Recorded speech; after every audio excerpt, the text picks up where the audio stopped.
Viewers, good morning, welcome back to my channel. সকাল সকাল ছাতুর কচুরি খেয়ে একটু গলুর সাথে কথা বলে নিলাম। আর তারপরে সারাদিন ব্লগ করিনি, কারণ মা হালকা পাতলা রান্না করেছিল, দাদা গরম টক ডাল আর আম তেল দিয়ে মেখেছিল, আলু সিদ্ধ। আর রাতে বানিয়েছিলাম একটা দুধের প্যাকেট ছিল, সেটা দিয়ে কুলফি বানিয়ে নিয়েছিলাম, মালাই কুলফি। এটা ফ্রিজে জমাতে দিয়ে দিয়েছি।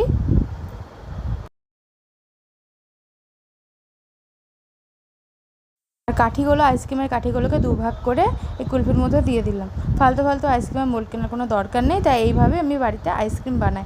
আর জমানোর পর দেখাবো। আর মেয়ো থেকে মুজ কিনে দিয়েছিল বাবা, সেটা খেয়েছে। রাতে খেয়েছিলাম আমার সব থেকে কি বলবো পছন্দের খাবার গরমকালে, পান্তা ভাত, জল ঢালা ভাত, পান্তা নয়। দুপুরের খাবারে জল ঢেলেছিল, সাথে ছিল ছাতু, পেঁয়াজ, আলু ভাজা আর ডিম ভাজাটা বাবার জন্য করেছিল, আমরা সবাই খেয়েছিলাম। আজকের ভ্লগ এইটুকুন। ভালো লাগলো অবশ্যই সাবস্ক্রাইব করে লাইক করে দিও, আর কমেন্ট করতে ভুলো না। সবাই ভালো থেকো, টাটা।